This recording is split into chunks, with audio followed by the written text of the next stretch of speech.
Olá, meus queridos, muito bom dia, bem-vindos, uma ótima semana a todos. E aí, você está passando por algum momento ácido na sua vida? Sabe que a acidez tem os seus aspectos positivos também, viu? E é sobre isso que a gente vem falando por meio da Judélia. A Judélia mora lá no Caribe e manda essa reflexão de lá. Ela disse que um dia foi orientada por uma colega, na verdade não colega, ela viu um vídeo na TV falando sobre algo bom para o cabelo, que é uma mistura de água de arroz. Só que isso tinha que ficar de molho por alguns dias. E quando ela começou a manusear agora essa mistura de água com arroz, ela percebeu um cheiro ácido e forte, sabe? Ela ficou pensando assim, mas será que eu vou usar isso realmente nos meus cabelos? Como é que uma coisa tão ácida vai poder fazer bem? Aí, conversando com uma colega que vive nessa área científica, essa colega explicou que alguns tipos de ácidos realmente são úteis. Por exemplo, o ácido clorídrico mora no nosso estômago e é importante para a digestão, né? Porque ele decompõe os alimentos. Vitamina C é o ácido ascórbico, excelente para a pele, para gengivas, para o sistema imunológico. Até o vinagre tem seus usos de preservação.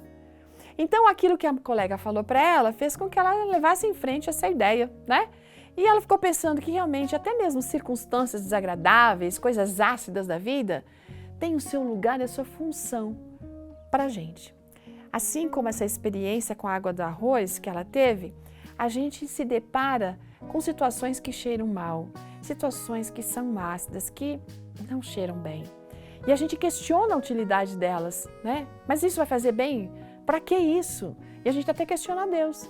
Mas lá no segundo livro de Reis, no capítulo 4, a gente encontra uma viúva que estava prestes a perder a sua casa, seus 2 filhos, né? Mas essa calamidade ácida que ali ela estava vivendo, fez a fé dela crescer e a confiança em Deus.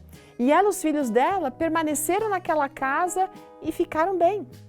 Olha, os efeitos do pecado, da rebelião, da perda, podem fazer com que a gente se torne, às vezes, disciplinados, espiritualmente falando, né?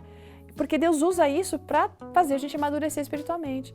Por exemplo, dívidas podem despertar a gente a criatividade e a fé, uma coisa que talvez a gente nem sabia que poderia fazer e obter. Uma traição pode fazer com que a gente se volte para Deus e que a gente permaneça fiel a Ele.